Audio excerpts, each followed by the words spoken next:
if there ever is a settlement on Mars, I'm sure that one of the first things they'll open up is a coffee house. It's one of the most complex beverages on Earth. $2 for a cup of coffee. 1 cent goes to the coffee grower. This mountain grown. Coffee is the second most valuable legal traded commodity on the face of the earth, after oil.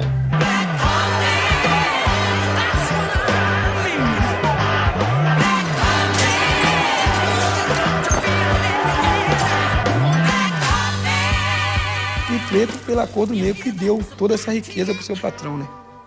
It's just this little seed and has this enormous political, social, and economic impact on human beings.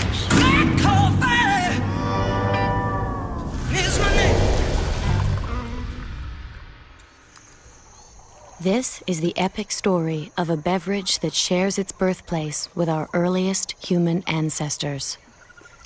In this hour, we see how coffee spreads from the ancient world, becoming the dark medium through which social, sexual, economic, and political life evolves, fostering much of what is best and worst about our civilization.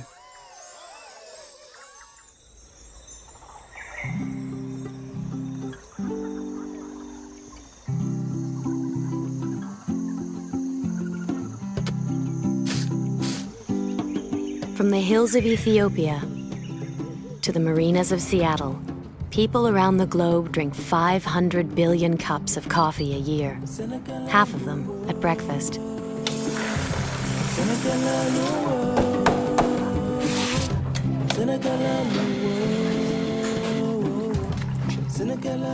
Every morning, everywhere, people prepare their favorite cup in their favorite way.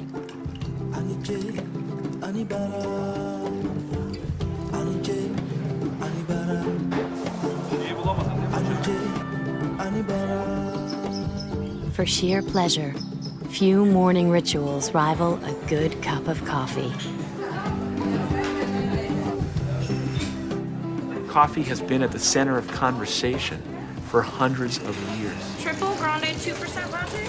It's a social, romantic beverage. It's a theatrical experience.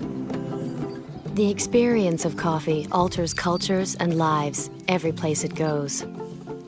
Romances are sparked, revolutions conspired, all over this dark, potent brew.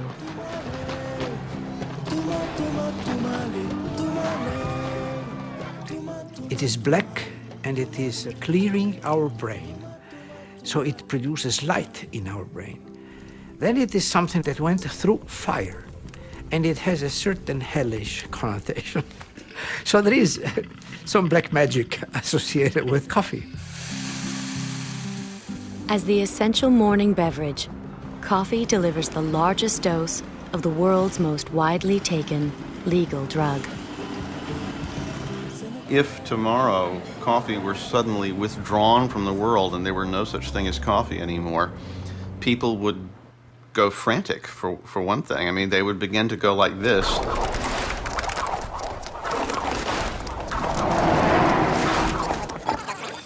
From the bean to the cup, coffee provides a livelihood of sorts for over 25 million people. 100 million more depend on coffee for their survival.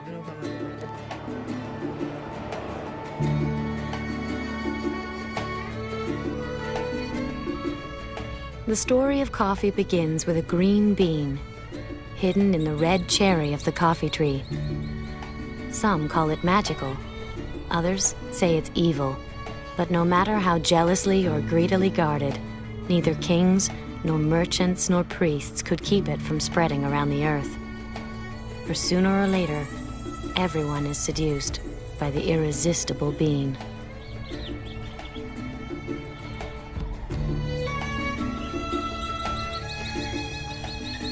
This is a saga which begins over 1,000 years ago, deep in the ancient forest of a land often called the cradle of humanity. No one really knows who discovered coffee or when exactly it was, but we do know that it was in Ethiopia, that coffee still grows wild in the mountains of Ethiopia. And there's a wonderful legend of Kaldi, the goat herd, that makes as much sense as any other creation myth.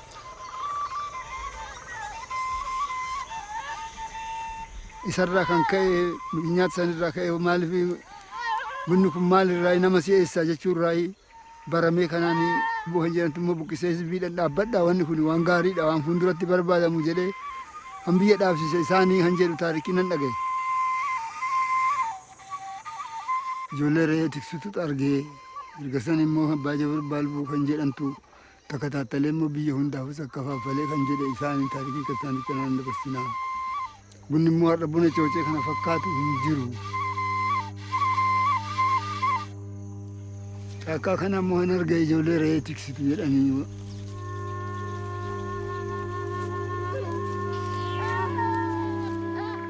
Gin zaman sana immoo namni fuudhee biyya akka faffalee biyya keenya qaqqabee abbaa Jabar Baalbuu kan jedhan isaanii isaantu biyya qaqqabee biyya hunda akka faffalee. Har'as immoo wanni buna coocee kana fakkaatu hin jiru caalaa bunaati nabbaariidha. Bunni immoo biyya kana akka baabii kana jiru akkana amma bunni kun akka kana argamee.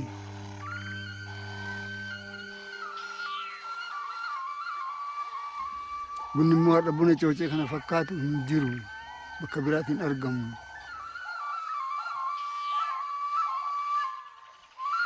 He suddenly felt all kinds of energy and excitement, and he started dancing around and singing, and he felt like writing poetry to his girlfriend and things like that. So that's how coffee was supposedly discovered.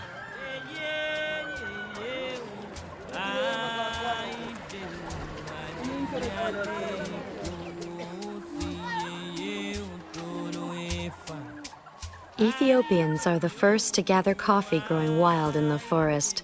It is likely, as in the Kaldi legend, that the coffee cherries are simply chewed at first, or the beans ground with fat to make an energy bar. Later, the Ethiopians brew the leaves with boiled water as a weak tea. It isn't until the 1400s that someone, perhaps accidentally, roasts the beans and discovers how good they smell. They grind them and brew a black, potent beverage. Ah, coffee. Every Ethiopian knows coffee's birthplace is in Ethiopia.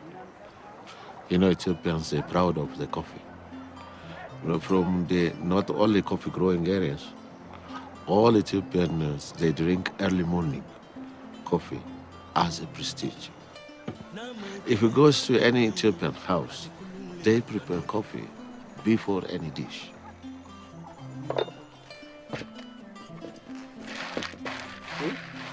Coffee will be family beverage.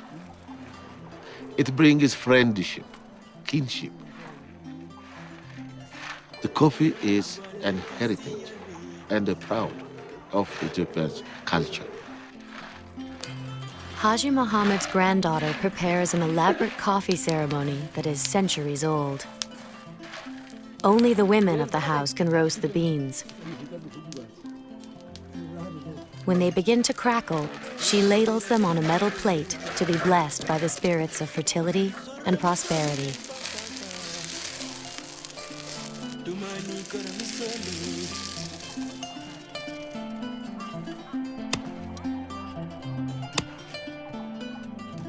The ceremony commemorates the journey of 3 sheiks who went into the wilderness in search of God.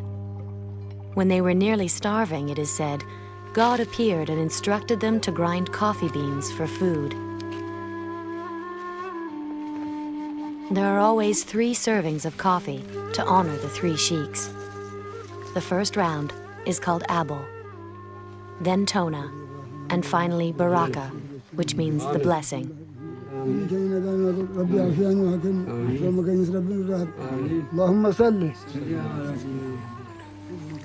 The mistress pours the boiled coffee from high up to let the aroma permeate the room.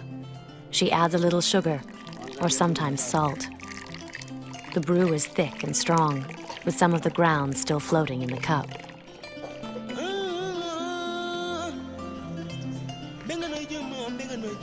The eldest is always served first.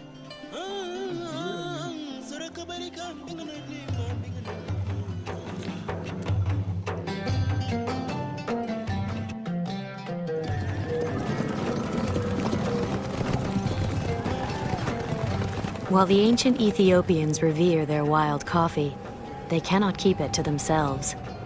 It is only a matter of time until traders bring beans to the Arabian port of Mocha. From there, the Arabs begin the first known cultivation of coffee in the nearby mountains of Yemen. The name coffee probably comes not from Ethiopia, but from Yemen. Coffee cultivation went across the Red Sea, and so the Arabs began to grow it in Yemen. And the Arab word for wine is kawa, and that's the derivation. They thought it was kind of like a substitute for wine. It was legal, whereas wine wasn't. And so I think that coffee probably comes from the word kawa. Some people say that coffee was named for a little town in Ethiopia called Kafta. Other people say that Kafta was named for coffee.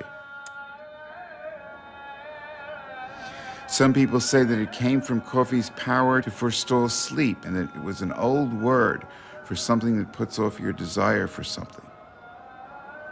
The truth is that nobody knows where the word coffee came from.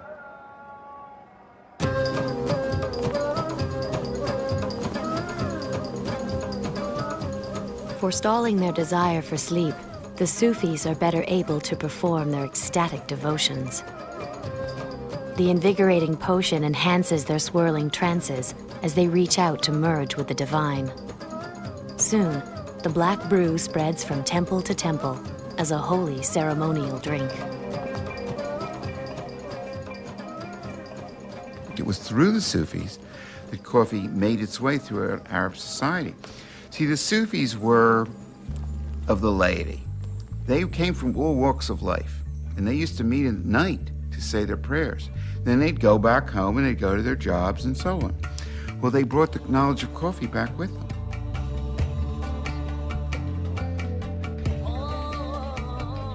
Very quickly, it went over into secular life.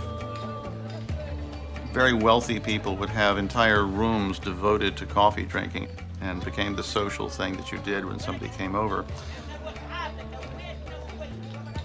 For poorer people, coffee khanas, coffee houses, sprang up, and people began to frequent them. They became huge social venues. People began to play games there, prostitutes began to hang out there. As coffee houses become the gathering places of the poor, coffee also gains a reputation as a troublemaking social brew. You know, there weren't many places where strangers could meet and talk and have conversations, people of all levels of society and so on. There weren't any places like that. And the coffee houses was something that no one had ever seen before. And they were considered to be a source of vice, a source of possible sedition and revolution, and with good reason, actually. Because the truth is, people do talk about politics at coffee houses.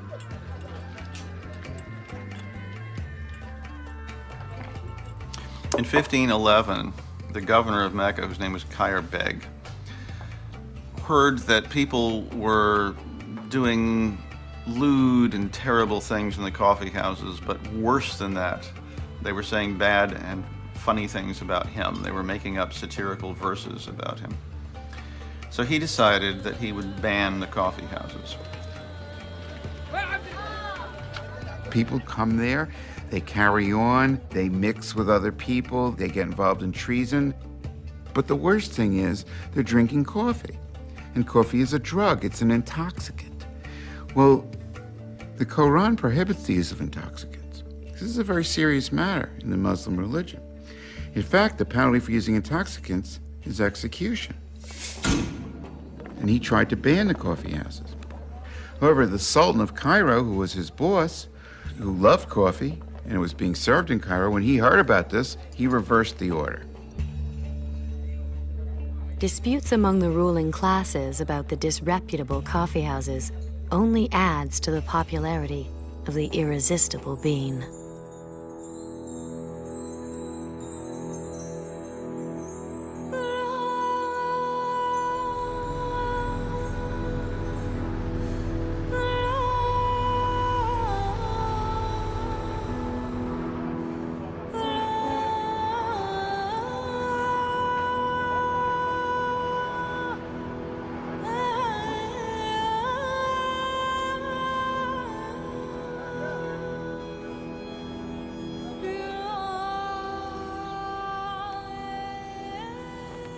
As the Turks conquer the Arab world, they inherit coffee and coffee culture. Soon, coffee secures a place for itself in the everyday lives of ordinary people.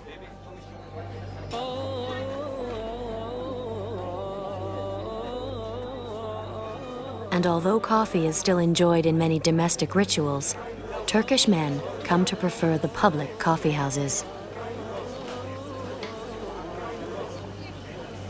Evimizde bir kahve kültürü var, kahve içme kültürü var. Sonra erkekler arasında toplanma yeri açısından bir kahve.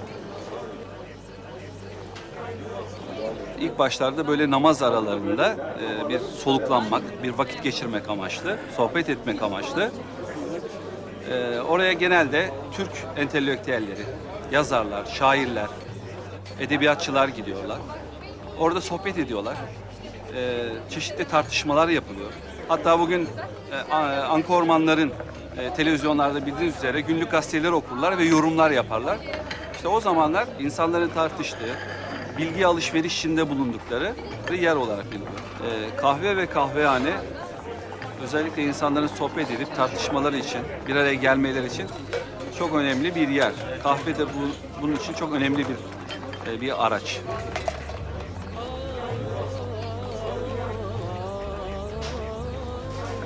Ayrı bir atasözümüz vardır.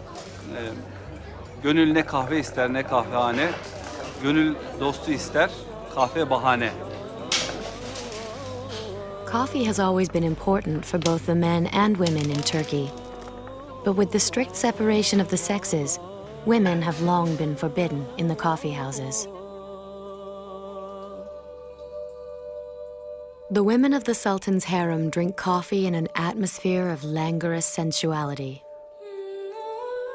Afterwards, they have their coffee grounds read by the court fortune teller, who tells them if they are satisfying the Sultan and whom he loves the best.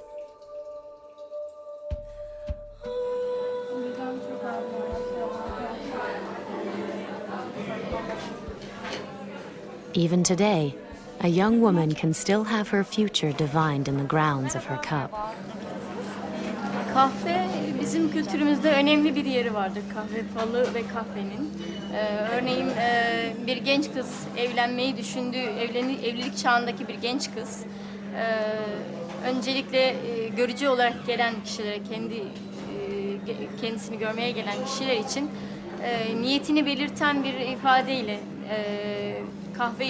kahvenin içine tuz ya da şeker, eğer istiyorsa şeker, istemiyorsa tuz koyarak sunar ve karşısındaki insan da yine aynı şekilde eğer gerçekten ve karşıdaki insanın tepkisini de özellikle gözlemlerler. Eğer karşısındaki insan istiyorsa bu kişiyle evliliği, inzivacı diyeyim, kahveyi her ne olursa olsun kahvede içinde tuz ya da şeker içer. Terazi burcu toprak mı olur? Terazi hava, topraksınız ama. As the taste for coffee grows, the Turks become more vigilant about protecting their beloved bean. It was a very jealously guarded commodity, particularly after the Ottoman Turks took over. They spread coffee far and wide throughout the Ottoman Empire. So this was obviously something that they didn't want anybody to be able to grow besides them. So they were very careful to keep the monopoly. Before they exported any coffee beans, they would parboil them to make sure that they weren't fertile, that they couldn't be grown. So it became this precious commodity that people tried to smuggle out. eventually an Indian named Baba Budan, this is probably true, he taped some seeds around his stomach underneath his clothing and smuggled them out and began to grow some in India. Then the Dutch got hold of some fertile seeds and began growing them in their greenhouses in Amsterdam. From Holland, the Dutch transport the precious coffee plant to their colony in Java. There, they enslave the natives and force them to cultivate coffee. By 1683, mocha and java are the most sought-after beans, and coffee is poised to conquer Europe along with the armies of the Sultan. It was during a siege of Vienna by an Arab sultan who had sent a tremendous army to conquer the West. And he made his way to the gates of Vienna, and he surrounded Vienna. He was about to conquer the city.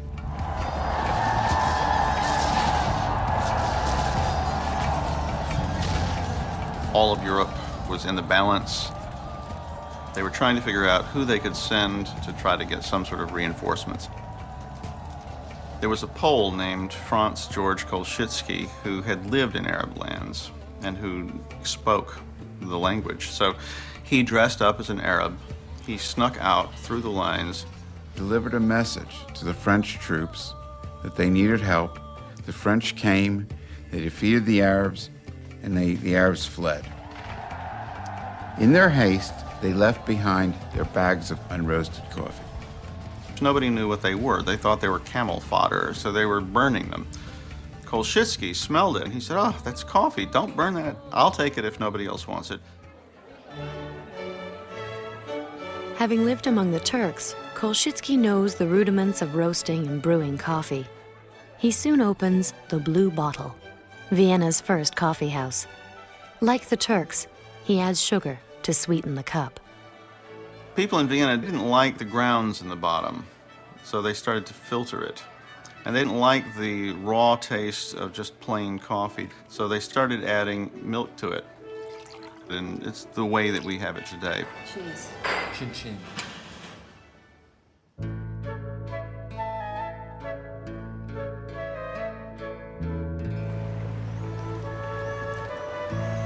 While the Viennese introduce the modern way of drinking coffee, the perfection of coffee culture takes place in Italy.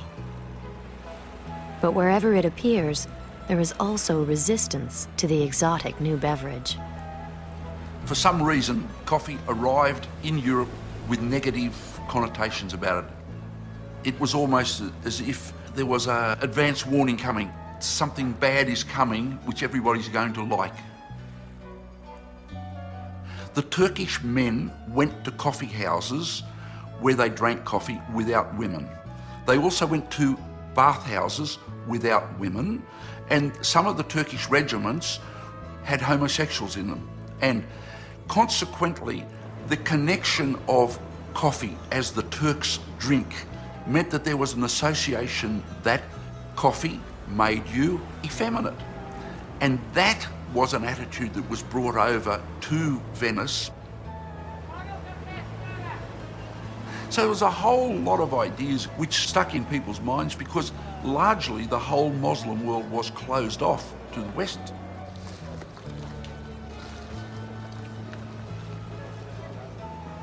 Italian priests regard the Turkish foreigners and their black brew as a threat to Christianity.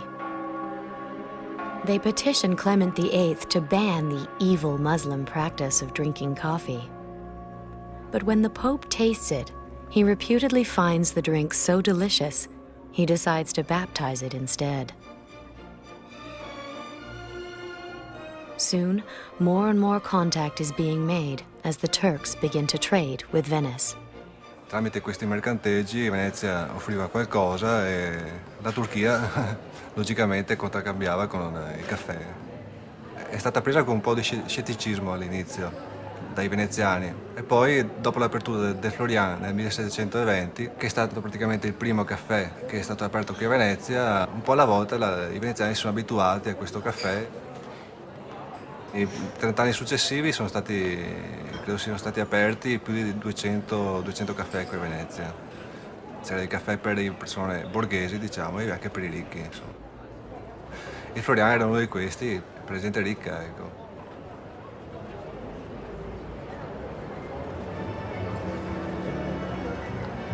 Venetians may be taking a liking to coffee, but they're keeping their distance from Turks and other outsiders. The Caffè Lavena in St. Mark's Square was well known in the 18th century because at that age Venetians didn't want to meet foreigners. So the Lavena was the foreigners' coffee shop, and the Venetians didn't come here because they come in the opposite side to the Florian. So it was a meeting point, the Lavena, for all the tourists of that age. Caffè Lavena is well known as the Richard Wagner's cafe because he used to stay here every afternoon at 5 o'clock with his wife and his children, speaking to the owner of this coffee shop. That was Carlo Lavena, my great-grandfather. Here he was in the upper gallery writing the finest pages of Tristano und Isolde, or the second act of the Parsifal. And he stayed here also with other musicians, and they made a sort of circle of musicians in this coffee shop.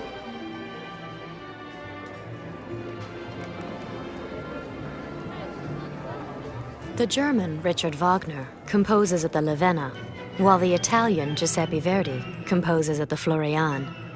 Neither would think of crossing the piazza to meet the other.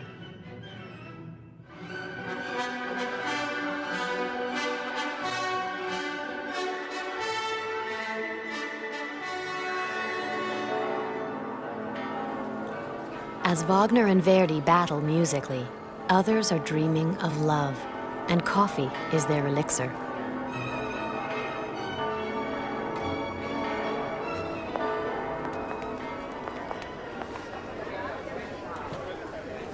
Since the Florian and the Lavena are frequented by women, the notorious Casanova spends hours in both cafes. As one of the few Venetians seeking romance on either side of the square, he is commemorated with a seductive coffee named just for him. We are going to have our Casanova coffee. This is the secret recipe with the spices. And this is the espresso. We are going to mix them.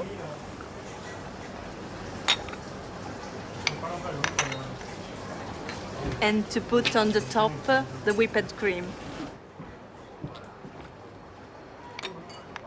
We call Casanova coffee because the recipe is really ancient, and we took these spices from the 18th century.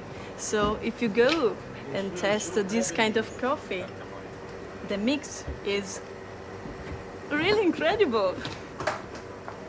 Italians love their coffee and have greatly enriched the world's coffee culture.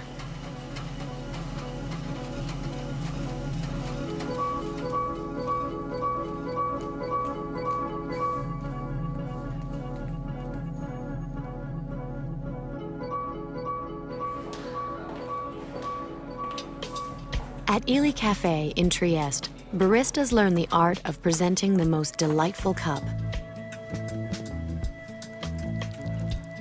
Their masterpiece is the magisterial cappuccino, named for the resemblance to the color and peak on the Capuchin monk's cloak, and usually drunk, at least by the Italians, in the morning.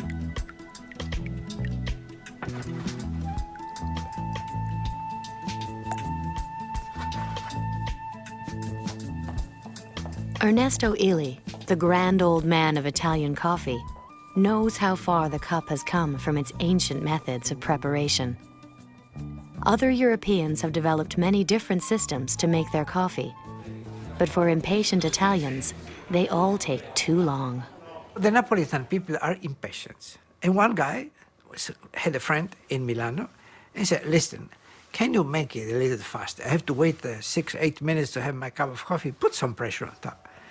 And the guy put some pressure. And this was the beginning of the espresso.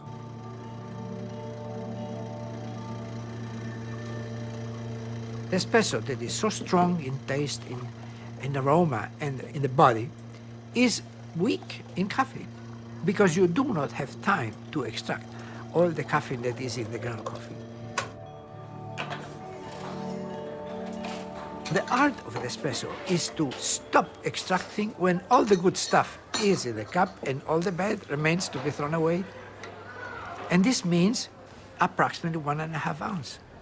So this is why espresso must be prepared in a small cup, because the temptation to put some more water in a big cup will spoil the pleasure of a perfectly prepared espresso. So you have this funny contradiction. It is strong, smells a lot, and it has a low caffeine. This is why the Italian can drink 10 cups of coffee, espresso, in Italy. And when they visit the States and they drink 10 cups of American coffee, they get shaky because too much caffeine.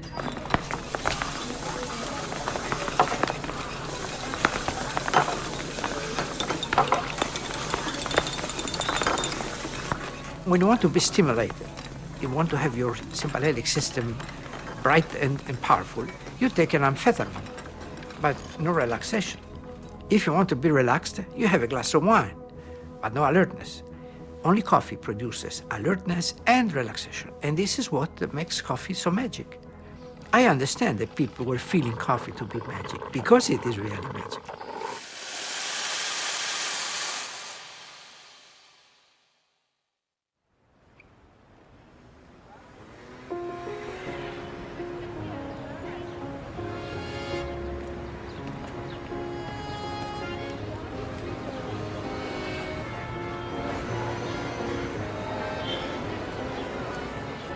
The cafe has always been home to artists and intellectuals. A place to give expression to caffeine-inspired eruptions of imagination and ideas. The French novelist Balzac wrote in a cafe while drinking his usual 40 cups a day.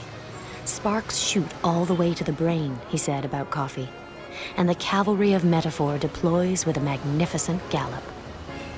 So here we are in the middle of the Golden Triangle, with the Café de Flore on my left. Café de Flore, famous for writers and film stars. And here we have Le Deux Magots, another literary café.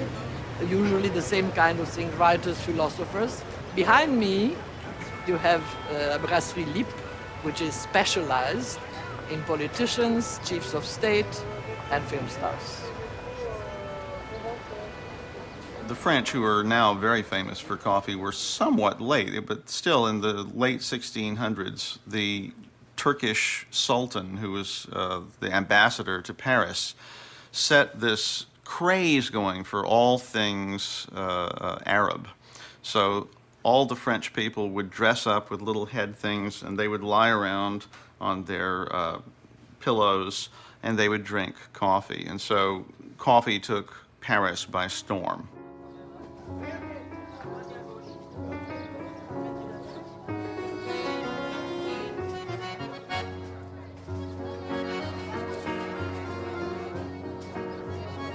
The French are enamored with coffee, but they don't know how to make it. Procopio del Cortel, an Italian, seizes on this opportunity. In 1686, he opens Café Le Procope, thus introducing the French to the French café. Évidemment, les premières à répandre la mode, ce sont les femmes, qui venaient tout simplement parce qu'elles pouvaient prendre indifféremment du thé, du café, du chocolat et des pâtisseries.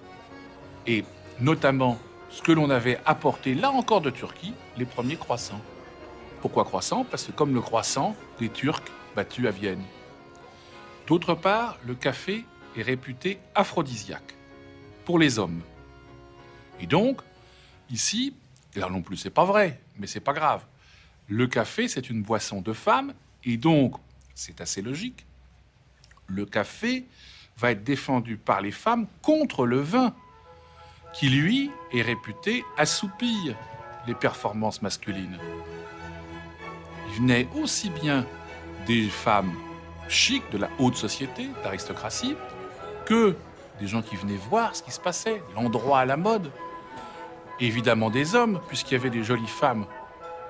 Donc va se créer une société qu'on appellera la société des cafés. Et pourquoi est-ce qu'il devient français? Parce que, comme je vous l'ai dit, à Paris, mais en France en général, à cette époque-là, on se parle très naturellement. C'est la conversation qui fait le succès du café. C'est pas toujours simple, la démocratie, c'est sûr. Il n'y a pas de barrière de classe dans la conversation. Par l'ancien, bien sûr. Il n'y a pas de barrière de sexe, il n'y a pas de barrière de race, d'accent. Ça, c'est totalement original. Que nous allions, que la société va vers la sagesse. Mais on peut dire aussi... From the earliest days of Le Cup, the French have been gathering in cafes to engage one another in discussion and debate. Ils ont besoin d'un espace vital où ils font. Parce que plus on a d'espace vital, plus on consomme et plus on fait de la merde. Et c'est peut-être comme ça que les problèmes se régleront. On peut dire, par exemple... Conversation can be raised to a fine art now that coffee is replacing wine and beer as the beverage of choice. Tout le monde boit, les hommes, les femmes, dans la haute société, dans le bas peuple. On boit beaucoup. Et c'est pas en France on boit le plus en Allemagne, on boit le plus en Hollande, en Angleterre. En France, sous Louis XIV et Louis XV, donc 17e, 18e, un homme boit en moyenne 7 à 8 litres de vin par jour, plus à peu près un demi-litre d'alcool pur par jour. Et il travaille 14, 15 heures par jour. Tout le monde boit, j'insiste bien là-dessus, même les enfants. I believe Europe was under an alcoholic haze for decades. Then all of a sudden coffee started to come in and you found a new place where people could drink and communicate and join together without the alcohol. Newly sober and alert, Europeans can finally take stock. Around the marble-top tables of their cafes, the French discuss events of the day and consider what might be done about them. Once again, coffee is stimulating social ferment. The coffee shop had an important role to play where the coffee shop owner put newspapers around. They became places where people would congregate to have important political discussions. And I've got no doubt that it certainly helped to have a clear head. No use if you're slightly beschwipst, slightly drunk, you know, that doesn't make for good discussions about, war plans or political plans. Very many revolutionary movements started in cafes. That's absolutely true. Because, for instance, Marat, Robespierre, Danton, they sat in, all these people were beheaded afterwards, but until they had their head, they could talk and discuss and really do something. C'est ce que fait Camille Desmoulins. Après la chute de la Bastille, il donne rendez-vous à ses partisans au Café de Foix. Et c'est là où Camille Desmoulins fait cette fameuse déclaration. Il prend une feuille d'un arbre du Palais Royal et il a dit « Nous devrions porter, comme je fais moi-même, une cocarde à notre chapeau pour nous reconnaître. » Et c'est effectivement là que, du coup, le Café de Foix devient le café des, entre guillemets, cocardiers, ceux qu'on appellera les révolutionnaires.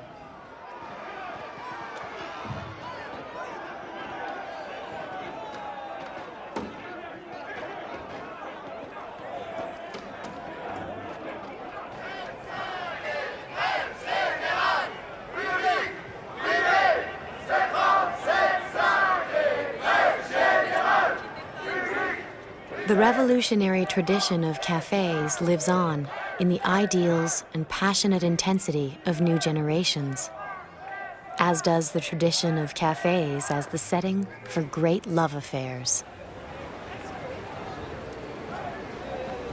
When I was a student, and I just entered and got out immediately because I couldn't afford to buy a cup of coffee here because we're very poor. But I did have a glimpse of Sartre and Beauvoir because I came up here and I saw them at separate tables and I was very impressed. And then, well, with time, of course, I was a student, I did get into cafes because everybody was sitting in cafes.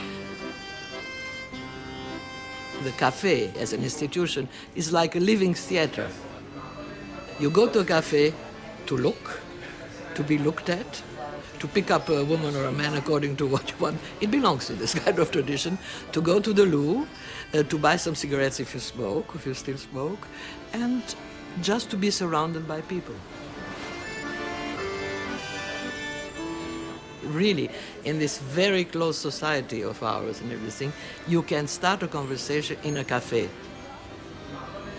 And perhaps even to establish a kind of relationship after talking, but you can do it. I mean, it's not rude to talk to somebody whom you meet, and eventually that can develop into a love story.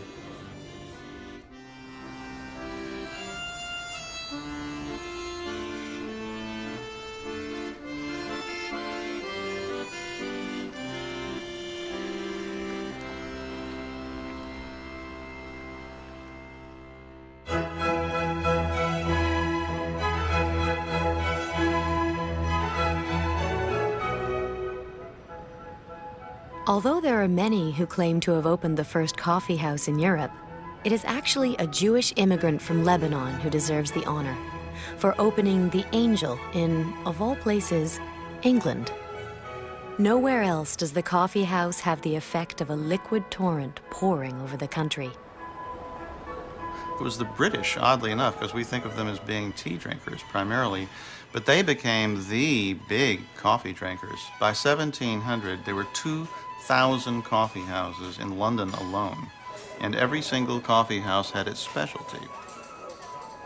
The writers would go to one, the bankers would go to another one, and the seafarers would go to another one.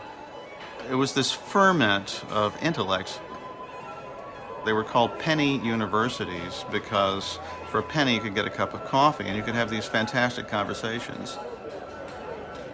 Of course, people were curious to know what was happening, and they would go to these coffee establishments.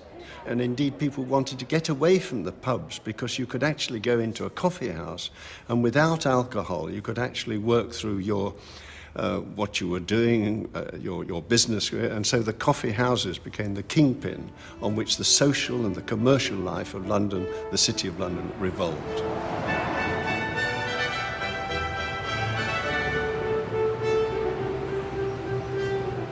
We're here now in the heart of the City of London.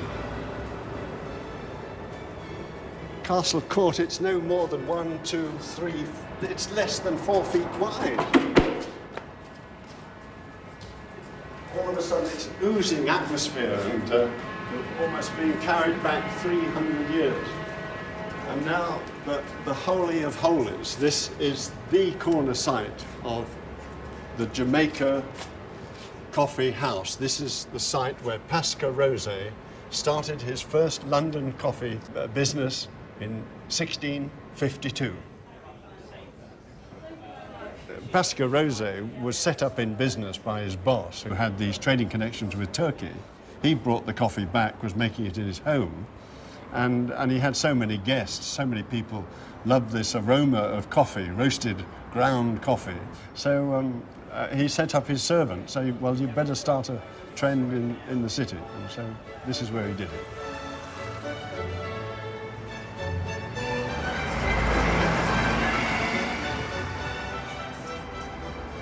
Behind me is the Royal Exchange, which was established in the 16th century. And around here, once the coffee bars had been opened in 1652, the traders thought they'd found somewhere else to go, to get away from things. And here we are at Change Alley, the most important little thoroughfare for the coffee houses in the whole of the City of London. And it was here that Jonathan's established his business so that the stockbrokers could come over from the Royal Exchange and have their coffees here in the morning, do their business and relax, no doubt, over lunch and have a nice time in the afternoons. London coffee houses spawn many of the city's important businesses and customs. The Tatler, which becomes one of the early magazines, begins as a broadsheet with reports on the gossip and more enlightened debates overheard in the coffee houses. The tradition of tipping is said to have originated in the coffee house, where patrons tossed money in a bowl labeled "to ensure promptness," or tip for short.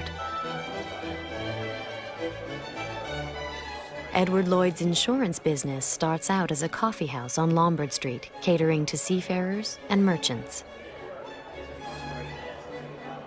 The story goes that Lloyd's of London, as the insurance company, was established because this is where the ship's captains used to come with reports of when they'd arrived in port and with what cargoes. And so it became a place where the information about shipping cargoes was largely exchanged so that insurance contracts could be made.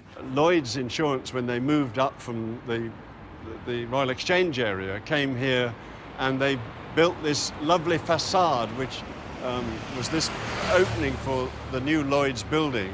And then in more recent years, they built this enormous modern structure behind me, which is today the Lloyd's of London.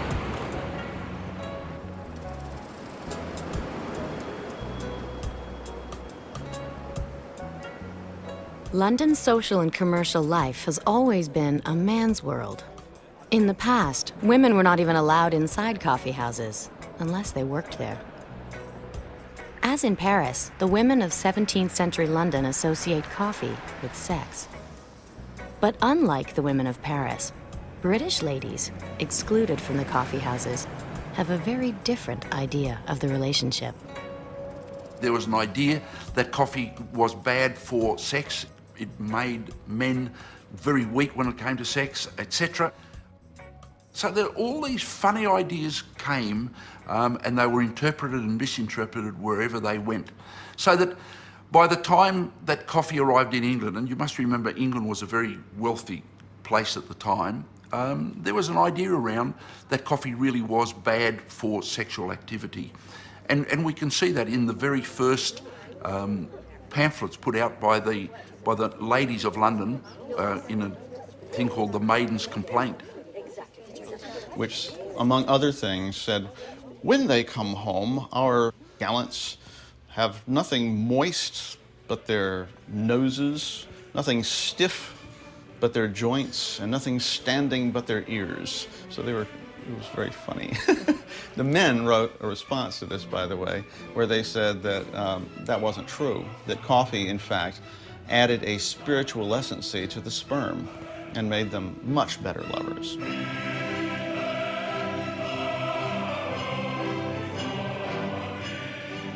In actual fact, the coffee houses were full of prostitutes upstairs, and the reason for the Maiden's Complaint was that the husbands were slipping upstairs with Catherine for a sixpenny special, coming downstairs for a cup of coffee, and when they arrived home and the wife said, "How about it?" they would say, "I'm sorry, I just had a cup of coffee."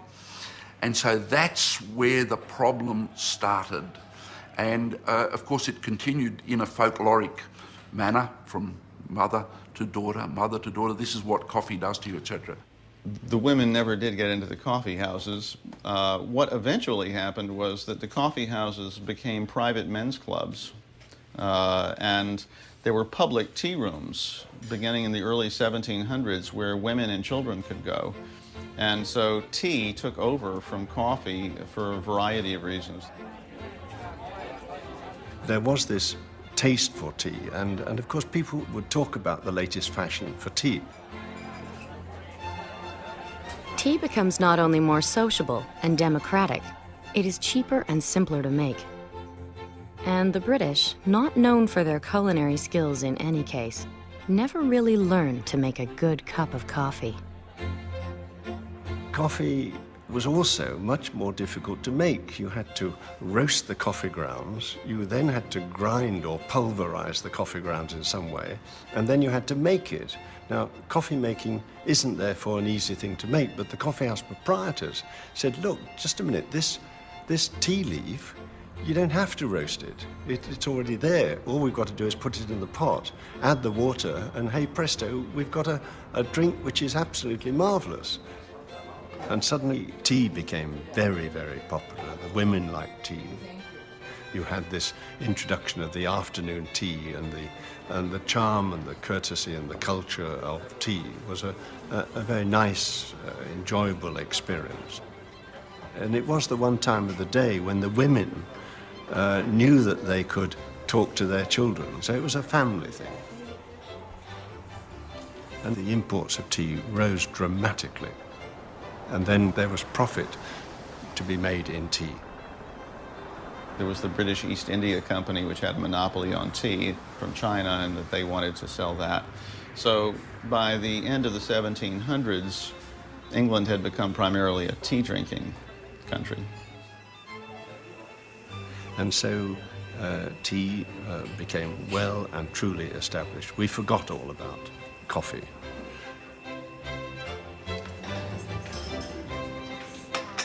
Until recently, the average Englishman would drink the same amount of coffee in a year that the average Italian drinks in only 2 days.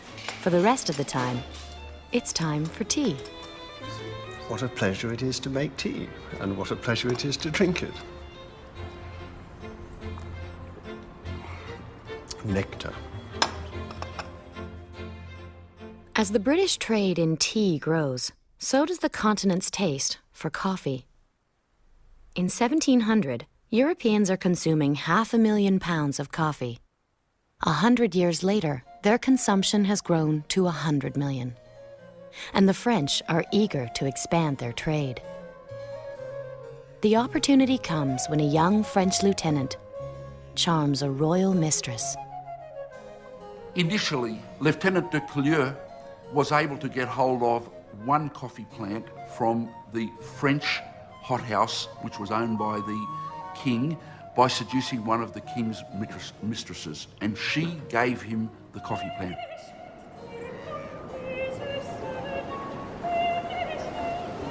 Gabriel Mathieu de Clieu brings the single coffee plant on a voyage across the Atlantic, nursing it with tenderness and care. He shares half his water ration with the seedling during a drought and protects it from jealous passengers and other threats.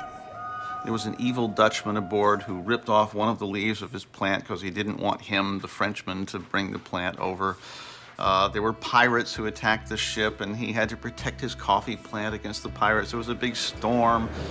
But finally, he brings his coffee plant over. He plants it in Martinique. It thrives, and from that single plant, most of the coffee that's now grown in the entirety of Latin America probably descends from that one plant.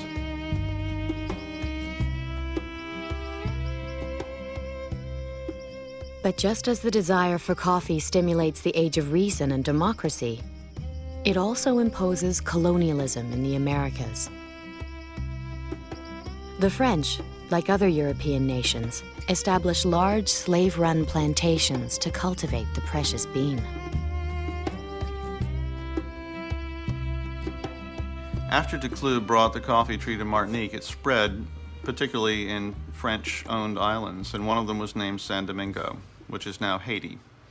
By 1790, half of the world's coffee was grown on this one island. It's really quite remarkable, but under appalling conditions by slaves who had been imported from Africa.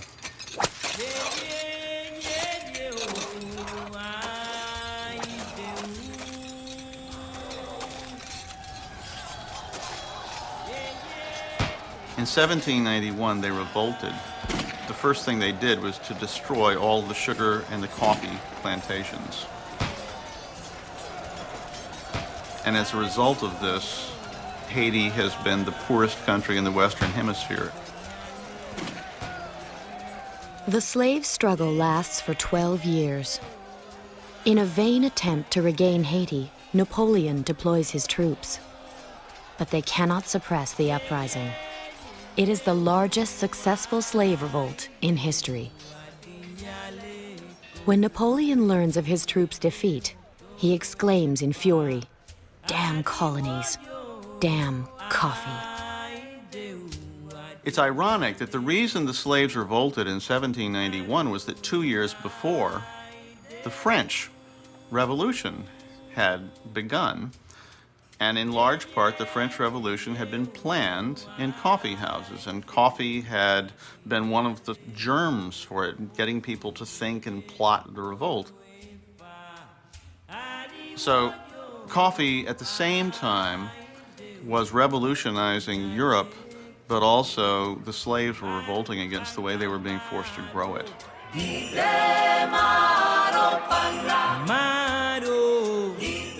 Wherever coffee has been introduced, it has brought revolution or change.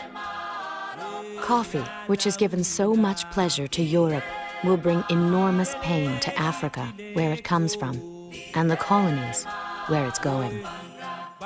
The irresistible bean is about to catch fire across the ocean, and it will transform the economies, ecologies, and politics of all the Americas.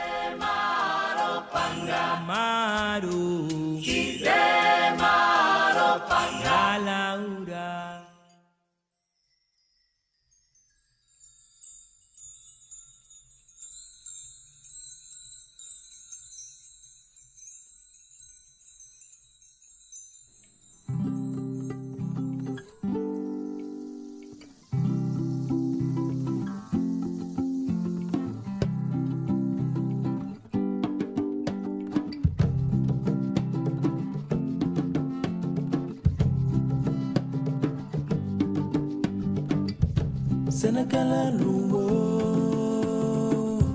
Senekala luwo, Senekala luwo, Senekala luwo. Aniche, anibara, Aniche, anibara, Aniche, anibara, Aniche, anibara.